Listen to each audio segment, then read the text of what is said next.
أعوذ بالله من الشيطان الرجيم بسم الله الرحمن الرحيم إن الله وملائكته يصلون على النبي يا أيها الذين آمنوا صلوا عليه وسلموا تسليما اللهم صل على سيدنا ونبينا وشفيعنا ومولانا محمد وعلى آل محمد وبارک وسلم۔ محترم خواتین و حضرات، السلام علیکم۔ پیام صبح کے ساتھ ایک بار پھر حاضر میں ہوں آپ کا میزبان انیق احمد۔ خواتین و حضرات، جمعہ اور ہفتہ 2 دن سوال و جواب کے لیے ہوتے ہیں، آپ اور ہم اچھی طرح جانتے ہیں، اور ہم یہ بھی جانتے ہیں کہ پیر، منگل، بدھ اور جمعرات یہ 4 دن ہم قرآن کریم کے مختلف آیات پر بات کرواتے ہیں۔ ان 4 دنوں میں اپنے عہد کے ممتاز علماء سے، اور قرآن کریم کا علم ہمارے معزز علماء ہم تک منتقل کرتے ہیں اور ہمیں بتاتے ہیں ہمارے معزز علماء کہ قرآن کریم ہمیں کیسا دیکھنا چاہتا ہے، یا قرآن کریم کا مطلوب انسان کیسا ہوتا ہے۔ خواتین و حضرات، جمعہ ہفتہ سوال و جواب کے لیے آپ کے سوالات آتے ہیں، ہم یکجا کرتے ہیں اور اپنے عہد کے ایک ممتاز مفتی صاحب کی خدمت میں پیش کرتے ہیں۔ کچھ سوالات ہم پاکستان کے مختلف شہروں میں کھڑے ہو کر ریکارڈ کرتے ہیں، وہ ویڈیو کوئسچنز بھی ہم مفتی صاحب کی خدمت میں پیش کرتے ہیں۔ آج کے ہمارے معزز مہمان محترم مفتی ارشاد احمد اعجاز صاحب۔ خواتین و حضرات، مفتی ارشاد احمد اعجاز صاحب ہمارے ملک کا ایک معروف نام، مقبول نام، فارغ التحصیل، دارالعلوم کراچی۔ ایک دنیا کا آپ نے سفر کیا، آج کے جو مسائل ہیں ان پر بھی گہری نگاہ ہے آپ کی، اور ان کا حل آپ عطا فرماتے ہیں قرآن و سنت کی روشنی میں۔ حال ہی میں آپ نے کراچی یونیورسٹی سے پی ایچ ڈی کی ڈگری حاصل کی۔ ہمارے معزز علماء الحمدللہ آج کے جو مسائل ہوتے ہیں ان موضوعات پر بھی تحقیق کرتے ہیں اور ان کا حل پیش کرتے ہیں قرآن و سنت کی روشنی میں۔ محترم مفتی ارشاد احمد اعجاز صاحب کو خوش آمدید کہتے ہوئے پروگرام کا آغاز اللہ تعالیٰ کے بابرکت نام سے، سورہ ممتحنہ اور آیت نمبر 8۔ اعوذ باللہ من الشیطان الرجیم، بسم اللہ الرحمن الرحیم۔ لا ينهاكم الله عن الذين لم يقاتلوكم في الدين ولم يخرجوكم من دياركم أن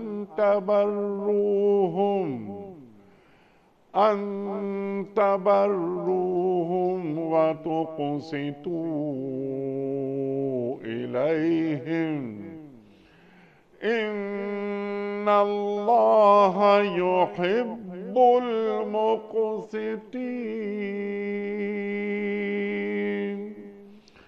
صدق اللہ العظیم۔ اللہ تمہیں اس بات سے نہیں روکتا کہ تم ان لوگوں کے ساتھ نیکی اور انصاف کا برتاؤ کرو جنہوں نے دین کے معاملے میں تم سے جنگ نہیں کی ہے اور تمہیں تمہارے گھروں سے نہیں نکالا ہے۔ اللہ انصاف کرنے والوں کو پسند کرتا ہے۔ خواتین و حضرات، محترم مفتی ارشاد صاحب کی خدمت میں پہلا سوال آج کے پروگرام کے حوالے سے عبداللہ صاحب ہیں آزاد کشمیر سے۔ سوال ان کا بہت بڑا ہے کہ مفتی صاحب، کتاب اللہ میں تحریف سے کیا مراد ہے؟ تحریف لفظی اور تحریف معنی میں کیا فرق ہے؟ بسم اللہ الرحمن الرحیم، نحمدہ و نصلی علی رسول الکریم۔ انیق صاحب، یہ سوال تو کافی تفصیل طلب اور خاصا علمی ہے، اور قرآن کریم کے علوم پر جن حضرات نے کام کیا ہے انہوں نے اس موضوع پر بہت تفصیل سے گفتگو کی ہے۔ میں 2-3 باتیں اس کی مختصراً عرض کر دیتا ہوں کہ تحریف لفظی اور تحریف معنوی کسے کہتے ہیں۔ تحریف کی 3 صورتیں ہوتی ہیں تحریف لفظی کی، جن میں سے ایک صورت تو الحمدللہ ہمارے یہاں نہیں پائی جاتی، ٹھیک اور وہ یہ ہوتی ہے تحریف لفظی کی صورت جو قرآن کریم میں اللہ تعالیٰ نے بنی اسرائیل کی خصوصیت بیان فرمائی تھی، یحرفون الکلم عن مواضعہ، جی ایک کلمے کو ایک جگہ سے ہٹا کے دوسری جگہ رکھ دیا، ٹھیک جسے ہم کہتے ہیں کہ اصل جو ٹیکسٹ ہے، جو متن قرآن ہے، جی اس کے اندر کسی قسم کی تغیر کر دی جائے، کوئی تغیر آ جائے، کوئی تبدیلی آ جائے۔ جی اللہ تعالیٰ نے جو قرآن کریم کی حفاظت کا وعدہ فرمایا، ہوں تو اس کی وجہ سے یہ تحریف لفظی تو اس میں ممکن نہیں ہے۔ ممکن نہیں ہے۔ ٹھیک تحریف لفظی کی دوسری قسم ہوتی ہے، اور وہ بسا اوقات نہ سیکھنے کی وجہ سے، یا عمومی حالات میں تو نہ سیکھنے کی وجہ سے، یا کسی بیماری کی وجہ سے ہوتی ہے، ٹھیک اور وہ یہ ہوتی ہے کہ انسان کسی لفظ کو صحیح معنوں میں پڑھ ہی نہ سکتا ہو۔ ٹھیک یعنی کہ بعض الفاظ ایسے ہیں جو بعض زبان بولنے والے ایسے ہیں کہ وہ قرآن کریم کے بعض الفاظ نہیں بول پاتے۔ ٹھیک اب جب قرآن کریم سنا جاتا ہے تو لگتا ہے کہ اصل لفظ تو قرآن کا ہے نہیں، یہ ٹھیک پڑھ کچھ اور رہا ہے۔ ایک یہ قسم ہوتی ہے تحریف کی، ٹھیک اور ایک تیسری قسم ہوتی ہے جس کو ہم تحریف کے بجائے لحن کہتے ہیں، کہ قرآن کریم کو پڑھتے وقت جو صحیح تلفظ ہے وہ نہیں ادا کرنا، یعنی ہا ہے، ہا کی جگہ ہا بول دینا۔ ٹھیک یہ بھی عام طور پہ اس کا تعلق عام طور پر زبان کے فرق اور تجوید نہ سیکھنے سے ٹھیک ہوتا ہے۔ ہے، مطلب لا علمی اس کی وجہ ہے۔ لا علمی کہہ لیں یا غفلت کہہ لیں، بس اب ظاہر سی بات ہے کہ جب آپ قرآن شریف پڑھ رہے ہیں ٹھیک تو اگر آپ سیکھیں گے نہیں تو آپ غلط پڑھیں گے۔ ٹھیک تو لفظی طور پر جو تحریف یہ والی ہوتی ہے کہ ایک شخص جو ہے وہ الفاظ کو غلط پڑھتا ہے۔ ٹھیک ایک تو ہوتا ہے کہ مخارج کی غلطی ہے، حروف کی ادائیگی، ایک ہوتا ہے کہ لفظ جیسے کہ بعض زبانیں جن میں خا کا لفظ نہیں ہے وہ کھے پڑھتے ہیں۔ ٹھیک ہے، تو یہ قابل گرفت ہے۔ یہ قابل گرفت ہے اگر وہ شخص سیکھ سکتا اور نہ سیکھے۔ اچھا یہ اسی طریقے سے اگر کسی شخص کی کوئی خامی ہے یہ کہ وہ کوئی لفظ ادا نہیں کر سکتا، اور وہ خامی ایسی ہے کہ جو دور نہیں ہو سکتی، تو وہ قابل گرفت قبول نہیں نہیں ہے۔ اچھا لیکن ایک لاپرواہی ہے کہ نہیں ہم سیکھتے ہی نہیں، ٹھیک تو پھر اس کو علماء کرام یہ کہتے ہیں کہ اگر کہیں پر لاپرواہی ہے، بے توجہی ہے، تو بسا اوقات یہ تحریف میں آ جاتی ہے چیز۔ اچھا بسا اوقات لفظ کے معنی بدل جاتے ہیں، آپ نے کوئی ایک لفظ بولا، اس کے کچھ دوسرے لفظ معنی بن گئے، لہذا آپ کو چاہیے کہ آپ اس کے اندر الفاظ کی تصحیح کریں۔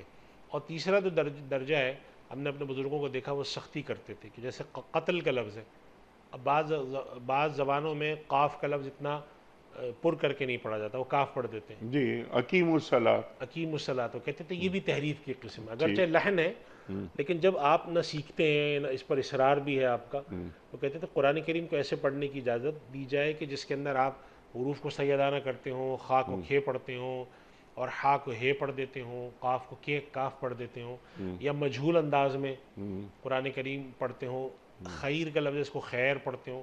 یہ ساری جو طریقے ہیں اس کو ہمارے علماء لحن میں داخل کرتے ہیں، لیکن اگر اس پہ اصرار ہو اور اسی طریقے سے پڑھنے کو معمول بنایا جائے ٹھیک تو پھر اس کے اندر بھی ایک تحریف آ جاتی ہے۔ ایک اور قسم ہوتی تحریف کی جس سے ہمارے یہاں کے لوگ واقف نہیں ہیں، اس کو ہمارے یہاں تحریف نہیں کہا جاتا، اور لیکن اس کو پسند بھی نہیں کیا علماء نے، اور وہ شکل یہ ہوتی ہے کہ قرآن کریم کے پڑھنے کے بعض اسلوب جنہیں ہم کہتے ہیں قراءات قرآنی ایسی ہیں جی کہ جو صحیح منقول صحیح معنوں میں جسے ہم کہتے ہیں شاذ روایات ہیں، اور اس طریقے سے پڑھنے کے تحت اگر قرآن کو پڑھا جائے تو پھر اس کے اندر انسان صحیح معنوں میں نہ پڑھنے کی وجہ سے جو قرآن کریم کو پڑھنے کا تلاوت کا حکم ہے اس کی خلاف ورزی کی وجہ سے وہ گناہگار ہوتا ہے۔ ہمارے یہاں لوگ عام طور پہ اس سے واقف نہیں ہیں، افریقہ اور عرب میں اس طرح کی قراءات کا مختلف لہجوں کا رواج ہے، ٹھیک تو چونکہ یہاں کے لوگ واقف نہیں تو اس کو میں یہاں تذکرہ نہیں کرتا، اس لیے کہ لوگ سمجھنے کے بجائے الجھن کا شکار ہوں گے۔ ہمیں صرف دو طرح کی تحریف یا لحن کی ایک قسم ہے، وہ ہمارے یہاں لفظی شکل میں پائی جاتی ہے، کہ ہم قرآن کریم کے الفاظ میں یا تو ادائیگی میں واقعتاً اتنی بڑی غلطی کریں کہ لفظ کچھ کا کچھ بن جائے، یا دوسری صورت یہ ہے کہ ہم الفاظ کی ادائیگی میں کمی کوتاہی ہو اور اس کو سیکھیں نہیں۔ بر صغیر کے اندر حروف کو صحیح طریقے سے عرب انداز میں ادا کرنے کا رواج نہیں تھا۔ بر صغیر میں جتنی بھی زبانیں بولی جاتی ہیں، چاہے وہ اردو ہو، اردو کے علاوہ 85 زبانیں ہوں، ہندی ہوں، ٹھیک اس کے باوجود بر صغیر میں آج نہیں 1000 سال سے ہمارے ہاں جو علماء ہیں وہ اس بات کا اہتمام کرتے ہیں کہ قرآنی حروف کو سیکھا جائے۔ ٹھیک انہوں نے اس بات کو نہیں چھوڑا کہ نہیں کوئی بات نہیں چلو تم قرآن پڑھ لو، انہوں نے کہا کہ نہیں، جو قرآن پڑھنے کا طریقہ ہے اس کو سیکھا جائے۔ تو چنانچہ علم قراءت، حفظ اور لہجے اور قراءت، یہ سارے جو ہماری روایت کا تسلسل ہے وہ اسی لیے ہے کہ قرآن کریم کی جو صورت ہے پڑھنے کی، جو لفظ ہے، اس کی بھی حفاظت کی جائے۔ ٹھیک، تو عام طور پہ یہ اس طرح کی تحریفات کے لیے ہم اسی طرح کی جو خرابیاں اس کے لیے ہم تحریف لفظی کا لفظ استعمال کر لیتے ہیں، اور وہ جو پہلی قسم ہے تحریف لفظی کہ اللہ تعالیٰ نے محفوظ فرمایا، تو عام طور پہ وہ ہمارے یہاں نہیں ہو پاتی۔ ٹھیک۔ اچھا، جو ہمارے مساجد کے ائمہ ہیں انہیں بھی تجوید کا خاص خیال رکھنا چاہیے۔ رکھنا چاہیے۔ اس طرح کے بعض ادارے بھی قائم ہو گئے ہیں، کراچی میں ایک بڑا ادارہ بھی قائم ہوا ہے جنہوں نے ائمہ کی تربیت کے پر توجہ دے رہے ہیں جی، کہ ائمہ کو قراءت آنی چاہیے۔ ٹھیک، تو دیکھیں قراءت کے اندر تین باتیں ذہن میں رکھنی چاہیے۔ قراءت میں ایک تو ہے حروف کی صحیح ادائیگی، اور دوسرا ہے کہ قراءت کے لہجے، کہ آپ نے کہاں پہ رکنا ہے، کہاں پہ پڑھنا ہے، کہاں آواز بلند کرنی ہے، کہاں منخفض رکھنی ہے، امام کی حیثیت میں فجر کی تلاوت کیسے ہوگی، مغرب کی کیسے ہوگی، تراویح کی کیسے ہوگی، ہر جگہ ایک جیسا نہیں پڑھنا۔ ٹھیک ہے، دو چیزیں ہوں گی قراءت میں۔ تیسرا ہوتا ہے قراءت کے اندر جس کے اندر آپ حسن صوت کہتے ہیں، یعنی آواز آپ کسی کی نقل بھی کر رہے ہیں تو کس حد تک کریں۔ تو قراءت میں سب سے اہم ہے حروف کی ادائیگی، جی، اور دوسرے نمبر پہ اہم ہے قراءت میں کہ پڑھنے کا قرینہ اور سلیقہ سیکھنا، سبحان اللہ۔ مفتی اور تیسرے صاحب، نمبر پہ آواز ہے۔ زین القرآن بأصواتکم، جی، اللہ اکبر۔ کہ قرآن کریم صوت والا جو مسئلہ ہے وہ تیسرا جی، ہے کہ کہیں آپ گنگنانے کے انداز میں نہ پڑھ رہے ہوں، کہیں آپ ایسے انداز میں نہ پڑھتے ہوں کہ آواز آپ کی۔ تو قرآن کریم کے اندر آواز کا سیکھنا، پڑھنے کے طریقے، منہج اور اسلوب کا سیکھنا، اور حروف کی ادائیگی، یہ سبحان تینوں اللہ، چیز تجوید میں داخل ہے۔ سبحان اس کے اللہ، پر توجہ دینے کی ضرورت ہے اور سیکھنا چاہیے۔ اور دنیا میں کوئی کام سیکھے بغیر نہیں آتا۔ ہمارے ایک استاد بڑی اچھی بات کہا کرتے تھے کہ جیب کاٹنا بھی انسان اگر بغیر سیکھے کرے تو پکڑا جاتا ہے۔ تو کہتے تھے کام اچھا ہو یا برا، ٹھیک، سیکھنا پڑتا ہے۔ ٹھیک ہے، اب ایک آدمی چاہے میں بغیر سیکھے کر لوں، ایسا نہیں ہوتا، تجوید بھی سیکھنی چاہیے۔ تو یہ تو ہو گئی ہمارے پاس تحریف لفظی کی باتیں۔ ٹھیک، تحریف معنوی جو ہے وہ ہے اصل بات۔ جی، اور تحریف معنوی کا مطلب یہ ہوتا ہے کہ قرآن کریم کے جو معانی ہیں جی، اس کے اندر کوئی ایسی بات پیدا کرنے کی کوشش کی جائے جو قرآن کا مطلوب نہیں ہے، وہ قرآن وہ کہتا نہیں ہے۔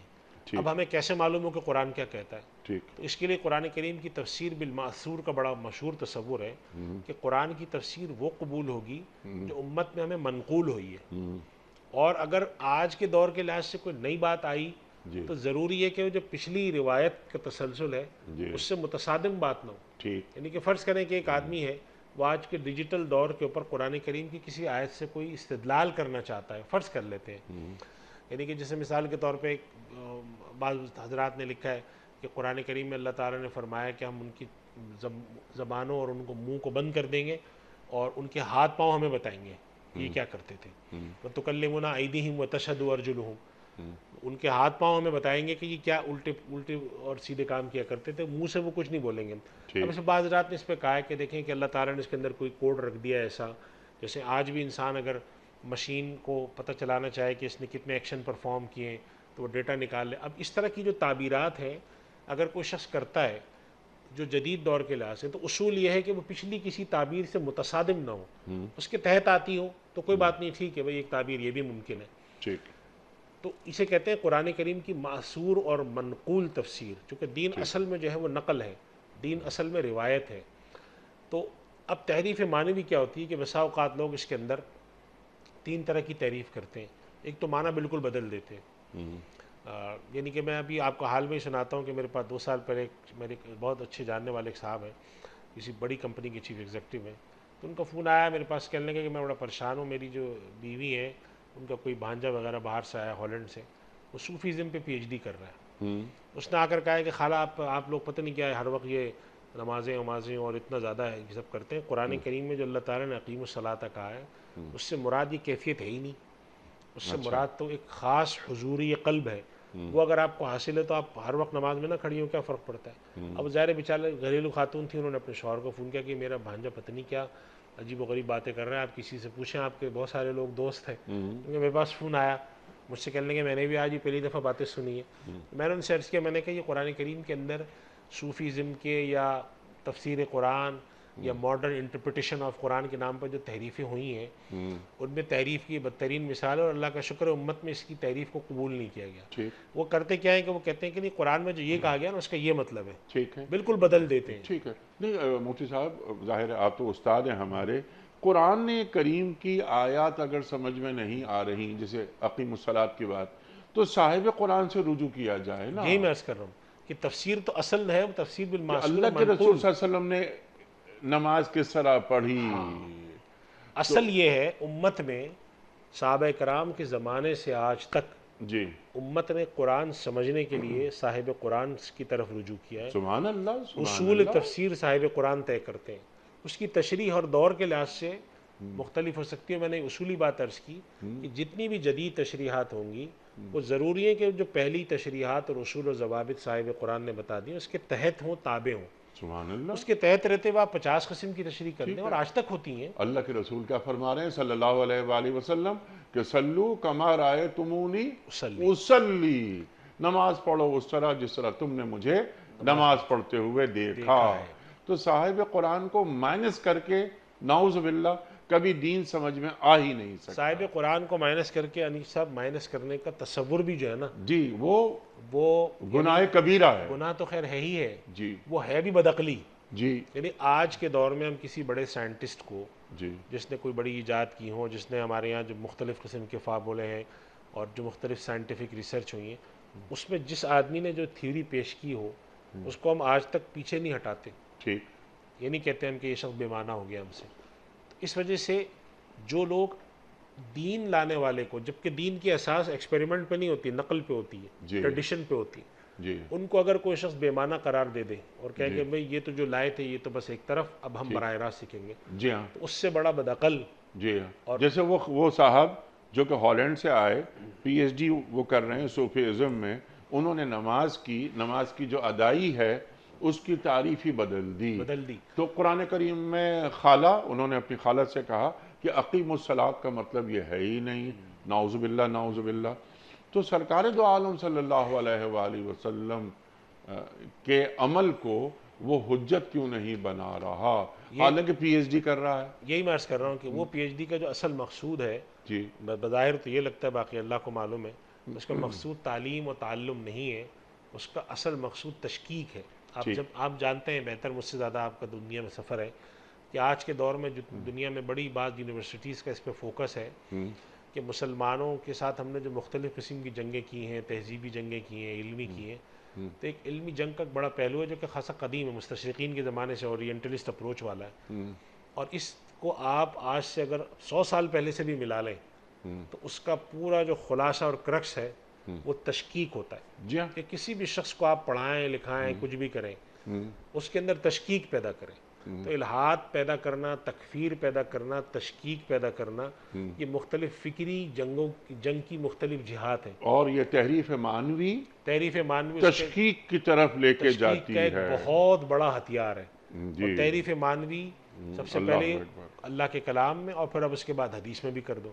تو تکفیر، یہ جو ہم کرتے ہیں تحریف معنوی، اس کا مفہوم یہ ہے کہ جو دین کی اصل تفسیر و تشریح آ رہی ہے نا، اس کو پس پش ڈال کے تشریح کرنا، اس کو پس پش ڈالے بغیر اس کو سامنے رکھ کے اس کے اصول میں تشریح کرنا امت میں کبھی بھی منع نہیں رہا. اور ہمیشہ ہر دور میں ہوئی ہے. ہر دور میں امت میں نئی نئی چیزیں آتی رہی ہیں اور اس کی تشریحات ہوتی رہی ہیں. لیکن آپ کہیں کہ نہیں اب یہ تشریح تو ہو گئی پس پشت، اب میں جو کہہ رہا ہوں وہ صحیح ہے. یہ تحریف معنوی کی مختلف قسم ہے. پھر اس کی بہت ساری تفصیلات اگر ہم آگے چلے جائیں تو نکلتی ہیں. لیکن خلاصہ کلام یہ ہے کہ اللہ تعالیٰ نے جو نبی صلی اللہ علیہ وسلم پر کلام اتارا اور آپ صلی اللہ علیہ وسلم نے خود اس کی تشریح فرمائی اور امت میں وہ نقل در نقل ہو کر پہنچی، اس سے خاص قسم کا آپ کو عقیدہ، خاص قسم کا دین کا تصور سمجھ میں آتا ہے.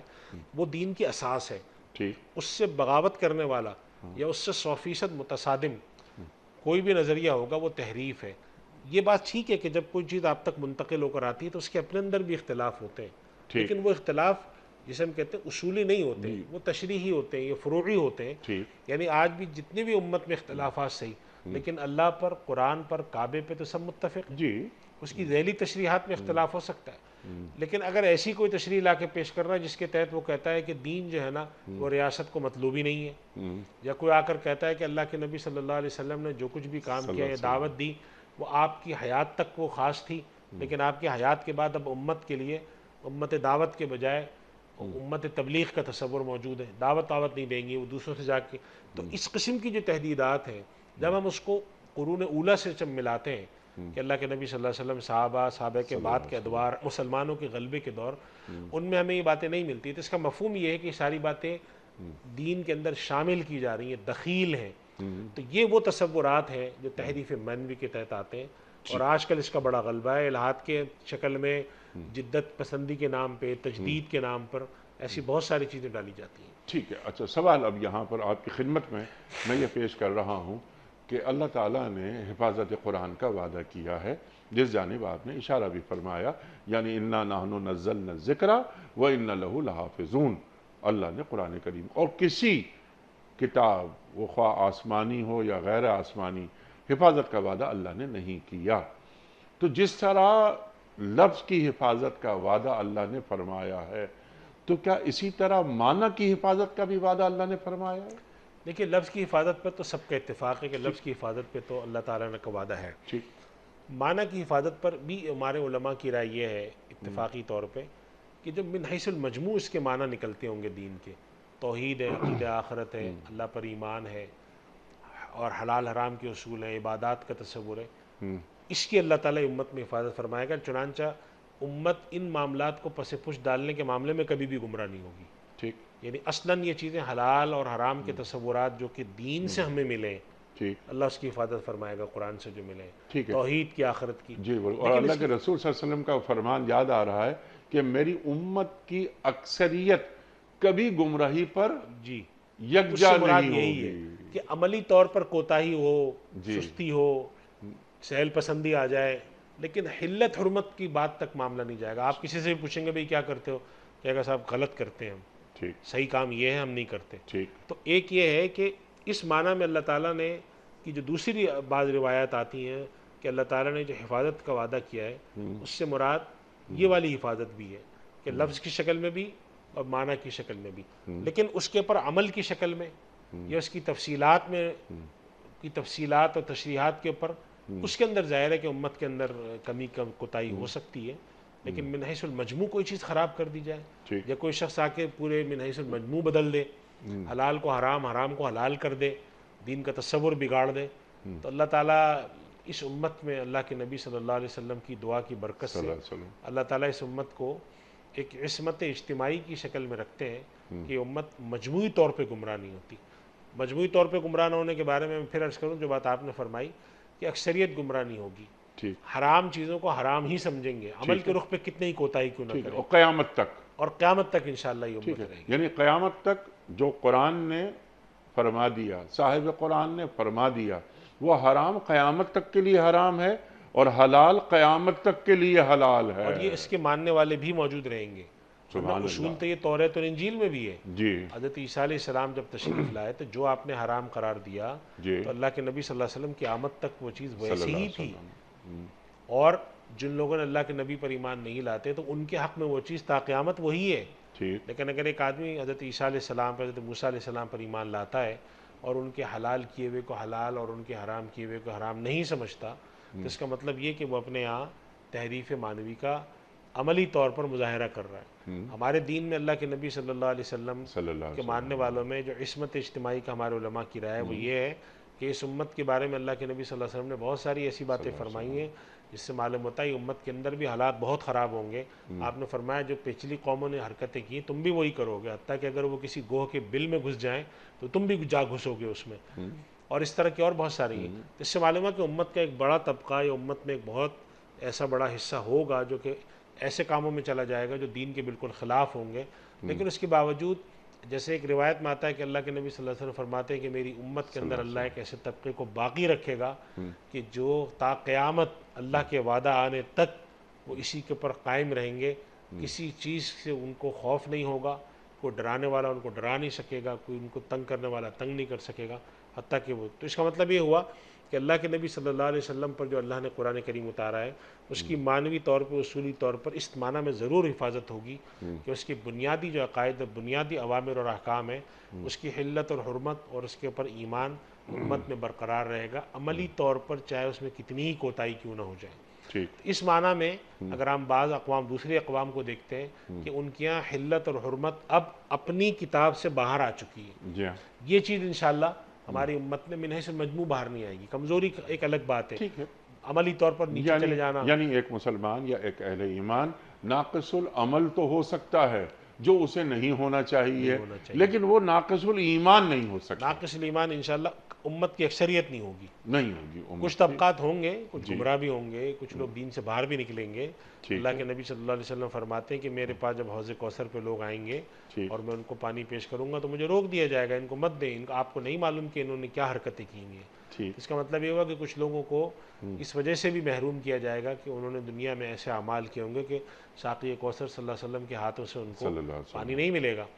اس کا مطلب یہ ہوا کہ اگر ایک آدمی مسلمان ہے اور دعویٰ اسلام کا ہے لیکن وہ حلت و حرمت اور بہت سارے ایسے مسائل کے اندر بہت غلط رائے رکھتا ہے، اس کے عقیدے کے رخ میں کوئی خرابی ہے، تو پھر یہ اس کے لیے قابل سوال بات تو ہے. لیکن من حیث المجموع امت، چنانچہ آج بھی آپ پاکستان کا سروے کر لیں تو آپ کو پاکستان کے اندر اکثریت مسلمان دین پر عمل کرنے کی خواہش رکھنے والے ملیں گے، خواہ ان کا عمل کوتاہ کیوں نہ ہو. تو یہ اس بات کی نشانی ہے کہ دین کو من حیث المجموع ایک امبریلا کے طور پر وہ دیکھنا چاہتے ہیں، خواہ ابھی عملاً وہ ایسا نہیں ہے. لیکن اس کے مقابلے میں اگر آپ دنیا کے دوسری اقوام میں چلے جائیں اور ان سے سروے کر کے پوچھ لیں تو کہیں گے نہیں، دین بس یہاں تک ایک محدود نظام تک، چوائس کی ہونے تک تو ٹھیک ہے، لیکن ہمارے حلال حرام کا فیصلہ وہ کرے، ہمارے کاروبار کا فیصلہ دین کرے، یہ ہمیں قبول نہیں ہے. تو یہ چیز انشاءاللہ اللہ تعالیٰ اپنی اس امت میں نہیں ہونے دیں گے، ہمیں امید ہے. اور بشرطے کہ امت کے لوگ اس بات میں محنت بھی کرتے رہیں، اور اللہ کا شکر ہے کہ اللہ تعالیٰ اس امت میں آج بھی 1500 سال بعد بھی ایسے لوگوں کو رکھے ہوئے ہیں جو اس رخ پر محنت کرتے ہیں، دین تک کھینچ کے لے جاتے ہیں. تو یہ وہ، اور ایک اور بات بھی ہے، سب بات تھوڑی لمبی ہوتی ہے، کہ اللہ سبحانہ و تعالیٰ نے جو اتممت علیکم نعمتی، اکمال دین اور اتمام نعمت کی بات کی تھی، یہ بھی اس کا حصہ ہے کہ اللہ تعالیٰ اس امت میں ایسے صاحب کمال لوگ قیامت تک پیدا کرتا رہے گا.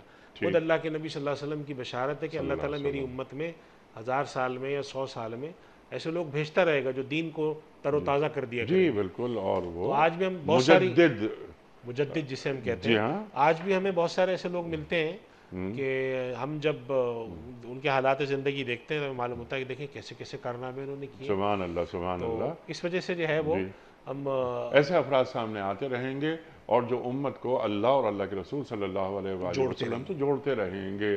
ناقص العمل، اللہ اکبر، مسلمان ہو جاتا ہے، لیکن ایک بات جو سمجھ میں نہیں آتی، خاص طور پر مغرب کی سمجھ میں نہیں آتی، یہ بات کہ کیا وجہ ہے کہ ایک ناقص العمل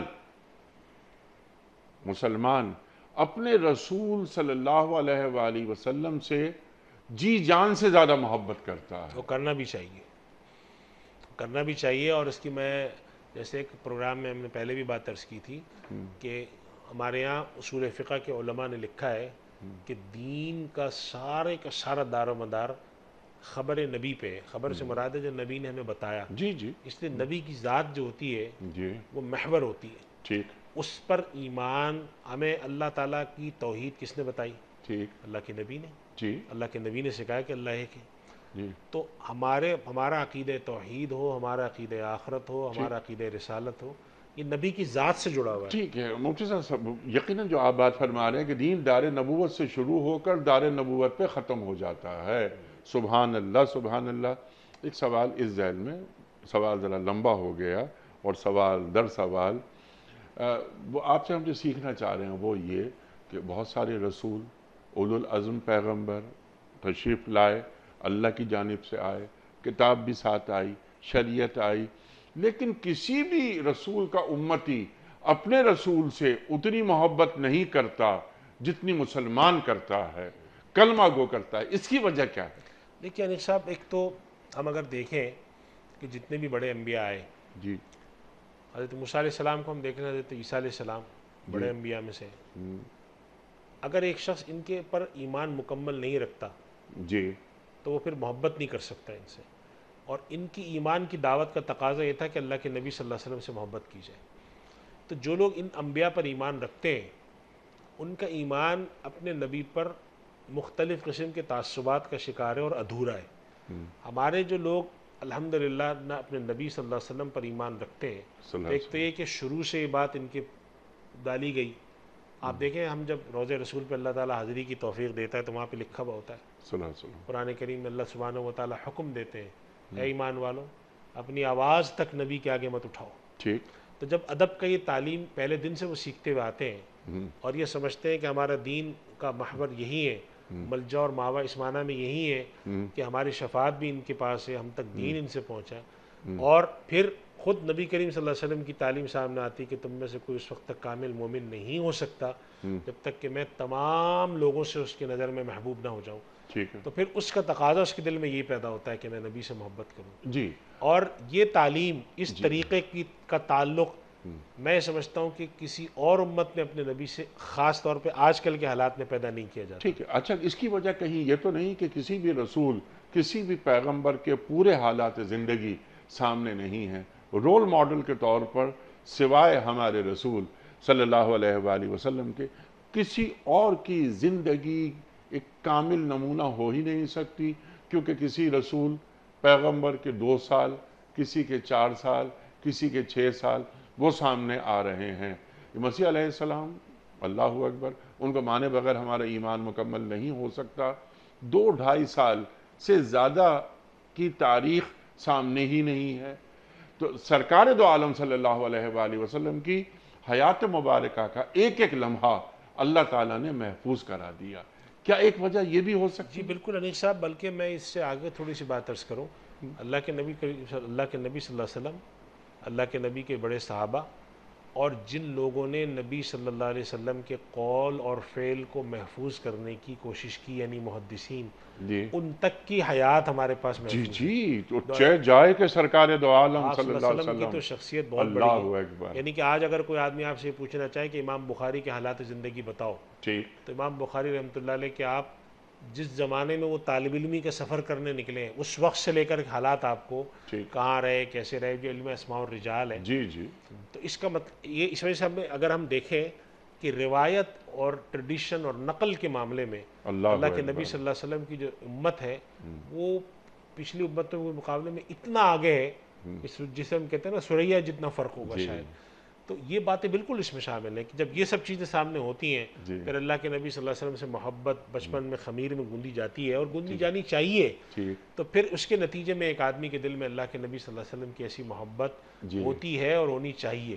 جی تو اس کا نتیجہ یہ ہے کہ پھر تحریف لفظی اور تحریف معنوی کا امکان نہیں ہے. اگر کوششیں ہوں گی بھی اور ہوتی ہیں، وہ ستیزہ کار رہا ہے ازل سے تا امروز، چراغ مصطفی سے شرار بولا بھی، تو وہ کوششیں ناکام و نامراد ہو جائیں گی. بالکل ہوں گی. اور بلکہ اللہ کے نبی صلی اللہ علیہ وسلم کی ذات گرامی، آپ کے اقوال، آپ کے افعال، آپ کے اعمال، ان سب چیزوں کے بارے میں تشکیک پیدا کرنے کی آج کوششیں کی جاتی ہیں، توہین کے ذریعے، بہت سارے کاموں کے ذریعے.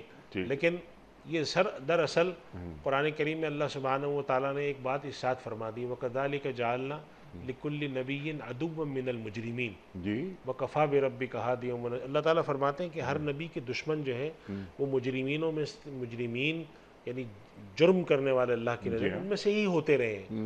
تو اللہ کے نبی صلی اللہ علیہ وسلم کی حیات میں اور آپ کے بعد جو آپ کے دشمن مجرمین ہیں وہ رہیں گے. اور آپ صلی اللہ علیہ وسلم کی چونکہ نبوت بالکل آخری نبوت ہے اور تا قیامت آپ کی نبوت برقرار رہے گی، تو آپ کے اس طرح کے مجرم دشمن آتے رہیں گے تا قیامت. اور بحیثیت امت ہمارا فرض ہے کہ ہم ان مجرمین کے آگے کھڑے ہوں اور ان کو عقلی بنیاد پر، دلائل کی بنیاد پر بھی انہیں رد کریں. اور دوسرے لحاظ سے بھی ہم رد کریں کہ ہم بتا کے رکھیں کہ اللہ کے نبی صلی اللہ علیہ وسلم کی حیات مبارکہ، آپ کی ذات، آپ سب کچھ ہمارے لیے جو ہے وہ اول و آخر ہے.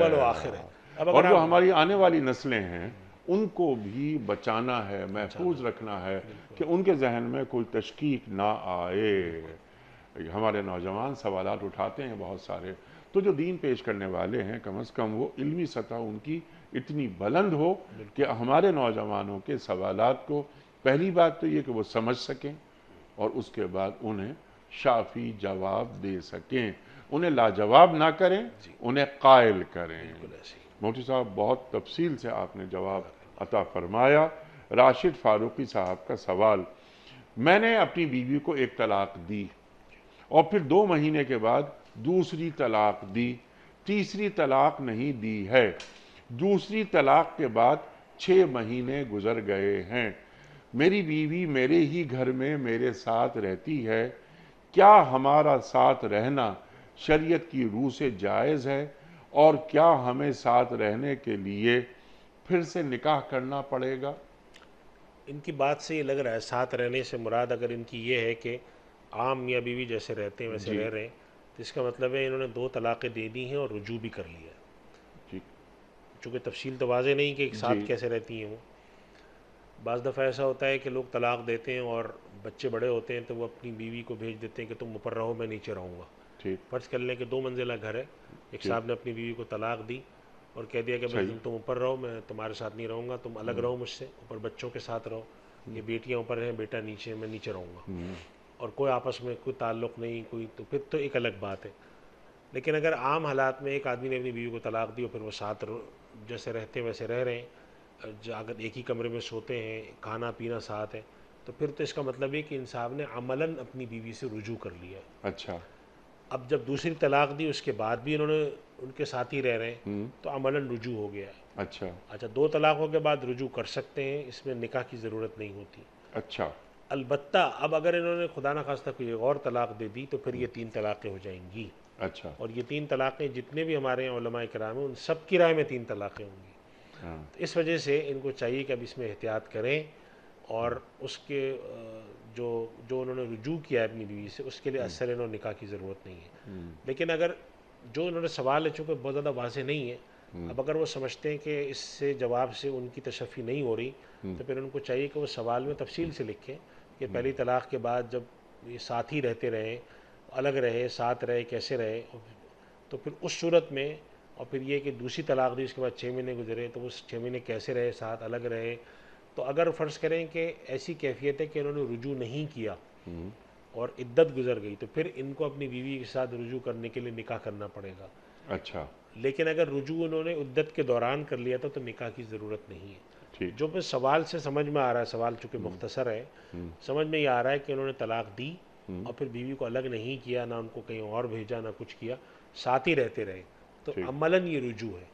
دوسری طلاق کے بعد بھی وہ ساتھ رہتے رہے کہ جیسے وہ دونوں میاں بیوی ہوں، ٹھیک ہے لوگ سمجھ بھی یہی رہے کہ میاں بیوی ہیں، تو عملاً یہ رجوع کہلاتا ہے۔ ٹھیک اور پہلی طلاق دینے کے بعد یا دوسری طلاق دینے کے بعد اگر ایک ایک طلاق دی ہے تو رجوع کر سکتے ہیں دوران عدت، اور اگر عدت گزر جائے اس کے بعد رجوع کرنے کا خیال ہو تو پھر اثر نو نکاح ہوتا ہے۔ اچھا تو بظاہر حالات ان کے ایسے لگتے ہیں کہ عدت کے دوران ہی یہ رجوع کر لیتے تھے، تو لہٰذا ان کو نکاح کی ضرورت نہیں ہے ٹھیک کلیئر ہو گئی بات۔ اگلا سوال بھی اسی قسم کا بلکہ اسی قسم کا نہیں ہے، تھوڑا سا ہے۔ ایک بیوی سوال یہ ہے کہ ایک بیوی کو اپنے شوہر کی اطاعت کرنا کتنا ضروری ہے؟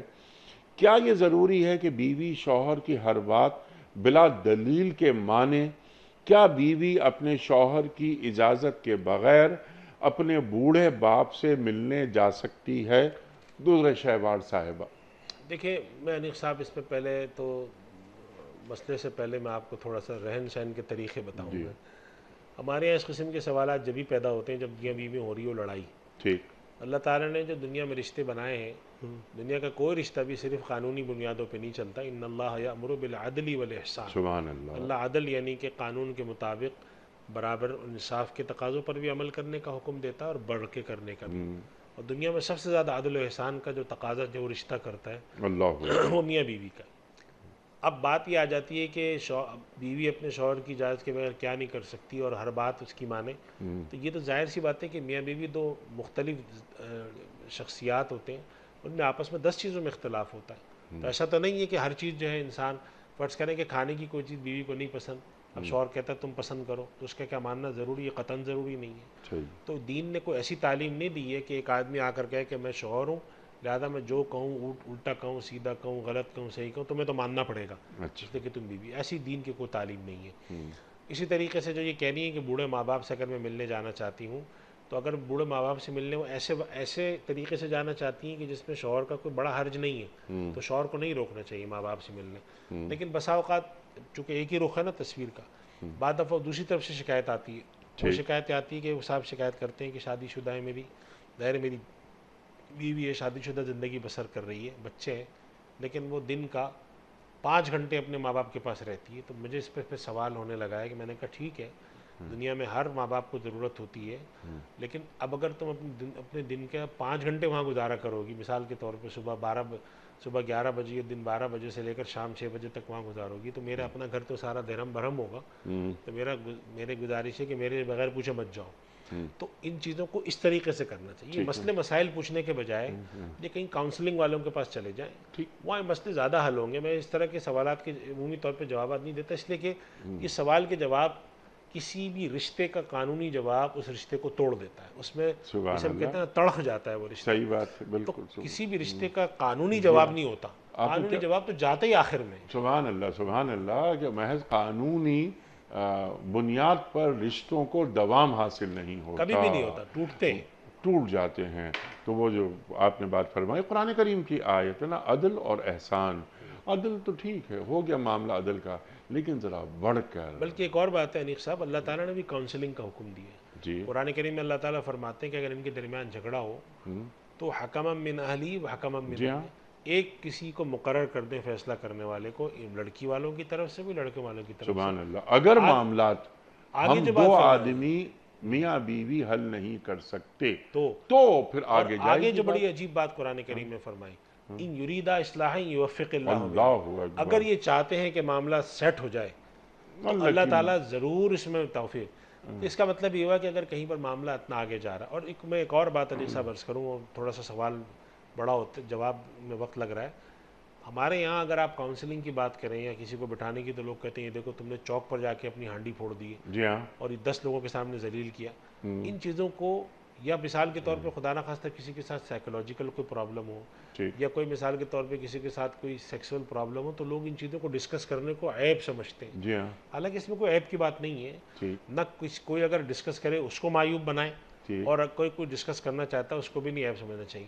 بھائی جا کر کاؤنسلنگ کرانے کے لیے آپ جائیں، کسی بھی عالم دین سے کرا لیں، کسی وکیل سے یا سائیکالوجسٹ کے ہمارے یہاں ہوتے ہیں. آپ جا کر کے ہم دونوں میاں بیوی ہیں، یا بیوی جا کر کہہ دے کہ ہم دونوں آپس میں جھگڑے ہوتے ہیں، آپ ہمارے ساتھ بیٹھ کے کچھ بات سن لیں. ہو سکتا ہے اچھی بات وہ کوئی سمجھا دیں کہ بھائی آپ ان چھوٹی چھوٹی باتوں پہ نہ جھگڑا کریں، مزاج کے فرق کو لڑائی کا سبب نہ بنائیں. یہ بہتر ہے. اب آپ جا کر مسئلہ پوچھیں کہ جی میں یہ کیا کر سکتا ہوں، میں یہ کیا کر سکتا ہوں. ابھی مجھ سے ایک صاحب نے مسئلہ پوچھا، ان کا والد صاحب کے ساتھ کسی معاملے میں کوئی اختلاف ہے، کسی وراثت کے مسئلے میں. میں نے ان سے کہا کہ دیکھیں میں قانوناً مسئلہ آپ کو بتا تو سکتا ہوں، لیکن اس سے مسئلہ حل ہوگا نہیں، کیونکہ آپ اپنے والد کے خلاف کیس کریں گے کورٹ میں، نہیں کر سکتے نا آپ. تو اس کا بہتر طریقہ ہے کہ لوگوں کو انوالو کر کے بٹھائیں، کاؤنسلنگ کریں کہ بھائی میں اپنے باپ کے خلاف تھوڑی کورٹ میں جاؤں گا، لیکن اگر مجھے اپنے والد سے شکایت تو کوئی تو جگہ ہو میری بات سننے کی. یا میاں بیوی آپس میں کہتے ہیں ہم نہیں جانا چاہتے اس مسئلے میں، یا میں جا کر پوچھوں.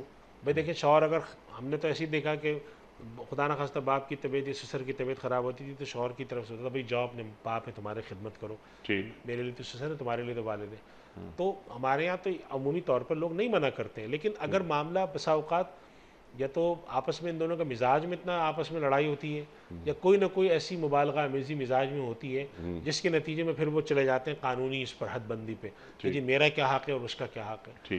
اس سوال پر جانے کا مطلب یہ کہ رشتے کے اندر بڑا کوئی جسے کہتے ہیں نا تڑخنے والا ہے رشتہ، اس میں کوئی دراڑ پیدا ہو رہی ہے، نہ جائیں اس پہ، بیٹھ کے بات کریں اور اصلاح کی کوشش کریں. اور اللہ سبحانہ و تعالیٰ یہ فرماتے ہیں قرآن میں، اللہ کا وعدہ ہے ان یریدا اصلاحا یوفق اللہ. اگر وہ چاہتے ہیں کہ پیچ اپ ہو جائے، اور پیچ اپ ہونے کا ایک بڑا سادہ سا مطلب میں نے اپنے استاد سے سیکھا، وہ فرماتے تھے کہ اگر ایک آدمی کسی بھی فیصلہ کرانے میں یہ سوچ کر بیٹھے کہ جو کچھ میں چاہتا ہوں وہی ہو، تو پھر وہ آدمی فیصلہ کرانے نہیں آیا. فیصلہ کرانے کا مطلب ہی یہی ہوتا ہے کہ آپ کہتے ہیں کہ اچھا چلو 2 باتیں میری سن لو، 2 باتیں سامنے والے کی سن لو. اب لوگ فیصلہ کرانے بیٹھتے کہتے ہیں مجھے یہ بات تو منظور ہے نہیں، آگے بتائیں آپ. تو پھر آپ کہتے ہیں کہ جی ابھی ختم کریں اس مجلس کو، کیونکہ آپ یہ طے کر کے آئیں کہ فیصلہ میری مرضی کا ہونا چاہیے. تو ایسا نہیں ہوتا.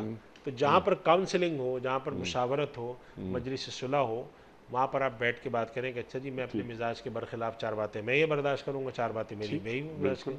رشتے کو چلائیں. رشتے کو توڑنا تو کوئی کمال نہیں ہے، بلکہ میرا خیال ہے آج کل کی جو انیق صاحب آپ نے تو بہت ایسے بزرگوں کی صحبتیں اٹھائی ہیں. ہم نے تو آپ نے لوگوں کو دیکھا کہ لوگ یہ سیکھا، ہم نے یہ سیکھا کہ لوگ کہتے تھے کہ رشتے کو چلانا کمال ہوتا ہے، کوئی توڑنا کمال تھوڑی ہوتا ہے.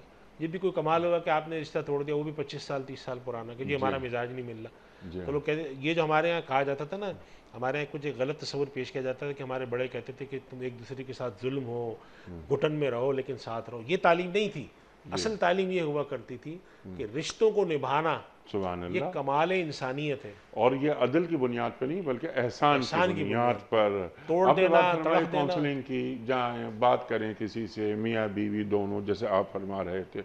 مفتی صاحب اگر اس سے قبل یہ میاں اور بیوی قرآن کریم سے اپنا ایک تعلق جوڑ لیں اور قرآن کریم کی وہ آیات جو ان مسائل کی طرف رہنمائی کرتی ہیں، روشنی فراہم کرتی ہیں، اس جانب توجہ فرمائیں. قرآن کریم کی ایک آیت کا چھوٹا سا حصہ کہ ہن لباس لکم وانتم لباس لہن. اللہ اس کے ساتھ ایک آیت اور ملا لیں ارشاد کہ آسان تکرہوا شیئا وہو خیر لکم. اللہ اکبر. بظاہر ایک چیز بری نظر آ رہی ہے، اس میں اللہ نے خیر رکھا ہے. یہ دو چیزیں تو لیں، قرآن کریم سے سب جڑاؤ. چیزیں جڑ جاتی ہیں. اور وہ ہن لباس لکم وانتم لباس لہن کہ میاں بیوی کا لباس ہے اور بیوی میاں کا لباس. امیر صاحب ہمارے استاد کہتے تھے کہ اس سے زیادہ رچاؤ والی آیت رشتے میں اللہ نے کسی معاملے میں نہیں فرمائی. یعنی ہن لباس لکم وانتم لباس لہن، تم اس کا پہناوا وہ تمہارا پہناوا. یعنی رشتوں میں جسے ہم کہتے ہیں گندھاؤ، رچاؤ، رچ بس جانا. اور اس میں سب سے بڑا تقاضا احسان کا کتنا بڑا تقاضا ہے. اللہ اکبر. جب عدل پہ مت چلاؤ، مروت پہ، احسان پہ چلاؤ. تو اب یہ تربیت ہمیں اولادوں کو بھی دینی چاہیے کہ بھئی یہ نہیں کہ چار باتوں پر لڑائی ہوئی تو توڑ دو رشتہ. جی ہاں رشتے میں گندھا ایک جی پیدا بالکل. کرو. اور اولاد میاں بیوی یعنی ماں باپ کا کردار گھر میں دیکھیں کہ یہ لوگ ایک دوسرے سے کتنی محبت کرتے ہیں، کیونکہ میرا بیٹا مستقبل کا باپ ہے، میری بیٹی مستقبل کی ماں ہے. تو یہ ایک نسلوں میں دین منتقل ہو. مفتی صاحب سوالات بہت سارے ہوئے، کم از کم ایک سوال جی تو جی ہم بالکل بالکل. ویڈیو کوئسچن لے لیں آپ کی خدمت میں. پہلا سوال. السلام علیکم مفتی صاحب، میرا سوال یہ ہے کہ جب ماں باپ فوت ہو جاتے ہیں تو ان کا جو قرض ادا کرنا ہوتا ہے وہ اگر بچے اس کے اولاد وہ اس حیثیت میں نہ ہوں کہ وہ اس کے قرض ادا کریں تو اس کا کیا طریقہ کار ہوگا؟ بڑا اہم سوال. جی اہم سوال ہے. دیکھیے اگر کسی شخص کا انتقال ہوتا ہے، چاہے وہ مرد ہو یا عورت، تو اصلاً اس کے مال میں سے قرض ادا کیا جائے گا. ٹھیک ہے. اور اگر اس کے مال میں قرض کو ادا کرنے کی شکت نہیں ہے تو اولاد پر یہ قانوناً اور شرعاً فرض نہیں ہے. ٹھیک. ایک صاحب کا انتقال ہوتا ہے، ان کے ذمے 50 لاکھ روپے قرض ہے اور ان کے اپنے ترکے میں، اپنے وراثت میں انہوں نے کچھ بھی نہیں چھوڑا یا انہوں نے 10 لاکھ روپے چھوڑے، تو اس صورت میں اولاد پر فرض نہیں ہے. لیکن دوسری ایک اور صورت ہے جو اکثر پیش آتی ہے، وہ یہ پیش آتی ہے کہ ماں باپ کا انتقال ہوا، والد کا انتقال ہوا، ان کی وراثت میں آپ کے پاس کروڑ روپے کی ایک جائیداد ہے. ٹھیک. اب اولاد یہ کہتی ہے کہ اس جائیداد میں ہمارا حق ہے، ہم قرضہ ادا نہیں کریں گے. ٹھیک. یہ صورت درست نہیں ہے. تو اگر ماں باپ کوئی پراپرٹی جائیداد چھوڑ کے گئے دنیا سے اور اس میں سے ان کا قرضہ ادا ہو سکتا تھا اور اولاد ادا نہ کرے تو پھر اولاد ذمہ دار ہو جاتی ہے. ٹھیک ہے. اور اگر پراپرٹی نہ ہو، کچھ بھی نہیں ہے، کچھ بھی نہیں ہے، ماں باپ 50 لاکھ کا قرضہ چھوڑ کے گئے اور اپنے پاس جو جائیداد انہوں نے چھوڑی تھی وہ 5 لاکھ کی چھوڑی تھی، ٹھیک. تو 5 لاکھ کی حد تک قرضہ ادا کر دیں اور اولاد ذمہ دار نہیں ہے. لیکن اگر تو اولاد کون ذمہ دار ہے؟ کوئی ذمہ دار نہیں، کوئی دنیا ذمہ سے دار کوئی گیا نہیں. تو بس کیا ریاست ذمہ دار نہیں؟ پھر ریاست سے مطالبہ ہوگا ریاست سے نا؟ ہو سکتا ہے. لیکن ہمارے ریاست کا تو نظم اس وقت ہے ہی نہیں ہے. نہیں نظم نہیں ہے، لیکن دین ریاست کا سے. تقاضا، اللہ کے نبی دین کی روشنی. اللہ کے نبی صلی اللہ علیہ وسلم نے اعلان فرمایا تھا مدینے میں، اگر کوئی شخص مال چھوڑ کے مرتا ہے تو وہ ورثہ کا، اور اگر کوئی بوجھ چھوڑ کے مرتا ہے، اپنے اہل و عیال چھوڑ کے مرتا ہے تو وہ مجھ پر ہے، یعنی ریاست پہ، بیت المال پر. بیت المال ہے کہ وہ لوگوں سے جا کے ادا کرے گا. اللہ. اب ہمارے ہاں جو سوال پوچھ رہے ہیں کہ اگر کسی ماں باپ کا انتقال ہوا اور ان کے پاس وراثت نہیں ہے تو بسا اوقات لوگ اولاد سے مانگتے ہیں کہ تمہارے باپ مر گئے تھے تم ادا کرو. اگر اولاد اپنے طور پہ ادا کر سکتی ہو تو یہ اچھی بات ہے، ثواب کا کام ہے. لیکن اولاد پر شرعاً اور قانوناً فرض نہیں ہے. ایک آدمی اگر مفلس تھا، مفلس حالت میں دنیا سے چلا گیا اور وہ بینکرپٹ ڈکلیئر ہو کر دنیا سے گیا، تو اب اس کی مالی ذمہ داری اولاد پر نہیں ہوتی اگر اولاد کے پاس اپنی ماں باپ کی وراثت میں کچھ نہ بچا ہوا ہو. اور اگر وہ اپنی خوشی سے کرتے ہیں تو یہ ماں باپ کے حق میں ان کی طرف سے جو صلہ رحمی ہے اور باپ کا حق ادا کرنے کی ہے، اس کا ایک بہت بڑا حصہ سمجھا جاتا ہے. تو اس ترتیب پہ کر لیں معاملات انشاءاللہ. سبحان اللہ سبحان اللہ. کاش دین حقیقی روح کے ساتھ ریاستوں میں نافذ ہوتا ہوا دکھائی دے. اگر ایک مقروض شخص چلا جاتا ہے اور ایک جیسے آپ نے مفلس کی بات کی، ایک مفلس آدمی چلا جاتا ہے تو پھر ریاست وہ قرضہ واپس کرے، یہ دین ہمیں تعلیم کرتا ہے۔ ایک سوال جلدی سے اور لے لیتے ہیں جناب والا، مفتی صاحب کی خدمت میں ایک اور سوال۔ السلام علیکم، چوٹ پر خون جمع ہوا ہو تو مفتی صاحب کیا اس پر وضو ہو جاتا ہے؟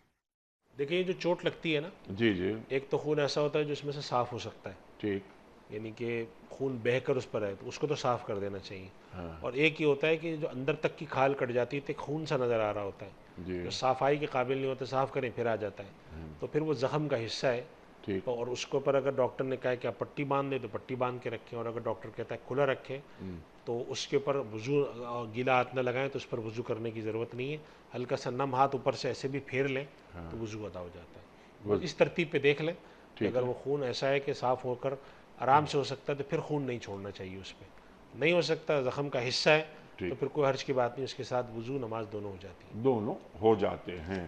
ایک سوال اور مفتی صاحب کی خدمت میں۔ السلام علیکم مفتی صاحب، میرا سوال یہ ہے کہ ہم ایک چھوٹا سا ادارہ چلاتے ہیں، کیا ہم اپنے ملازمین کو نماز الاؤنس دے سکتے ہیں؟ یعنی جو نماز پڑھے گا اس کی تنخواہ میں کچھ اضافی رقم ملے گی، کیا یہ شرعی طور پر درست ہے؟ اچھا سوال، جی اچھا سوال ہے، ترغیب میں کوئی حرج نہیں ہے، ترغیب دینی چاہیے، اور لوگ سوال، میں سمجھ رہا تھا یہ سوال پوچھیں گے کہ تنخواہ کاٹ سکتے ہیں، تو انہوں نے زیادہ اچھا سوال پوچھا اچھا کہ تنخواہ ہم بڑھائیں، بالکل دینا چاہیے، اچھا، ترغیب کے طور پر اگر آپ کہتے ہیں، سمجھتے ہیں، ہاں، اور انعام دینے سے ہوتا ہے کہ جیسے ہمارے بزرگ کہا کرتے تھے کہ انسان پہلے کوئی کام لالچ میں کرتا ہے پھر اس کی زندگی میں داخل ہو جاتا سبحان ہے، تو اللہ، مقصود یہ رکھیں کہ ٹھیک، بھائی تھوڑا بہت کریں گے تو ترغیب، انشاءاللہ ترغیب ہے تو کوئی حرج نہیں ہے اس میں۔ آپ کا بڑا شکر گزار مفتی صاحب، آپ تشریف لائے، اللہ آپ کو اچھا رکھے۔ خواتین حضرات، یہ جمعہ اور ہفتہ 2 دن سوال و جواب کے لیے ہوتے ہیں، آپ اور ہم جانتے ہیں، آپ کے سوالات آتے ہیں، مفتی صاحب کے شافی جوابات قرآن و سنت کی روشنی میں۔ پیر، منگل، بدھ اور جمعرات، یہ 4 دن قرآن کریم کی مختلف آیات پر ہمارے معزز علماء گفتگو فرماتے ہیں۔ وقت مکمل ہوا ہمارے آج کے پروگرام کا۔ آپ اور ہم جانتے ہیں کہ پیام صبح کا اختتام ہوتا ہے روزانہ ایک قول پر، اور وہ قول ہوتا ہے صاحب نہج البلاغہ امیر المومنین حضرت علی مرتضیٰ کرم اللہ وجہہ کا۔ آپ فرماتے ہیں کہ کارخانہ قدرت میں تفکر کرنا بھی ایک عبادت ہے، کارخانہ قدرت میں تفکر کرنا بھی ایک عبادت ہے۔ سبحان اللہ، سبحان اللہ۔ اپنے میزبان انیق احمد کو کل تک کے لیے اجازت دیجیے، خدا حافظ۔ پروردگار بحروں پر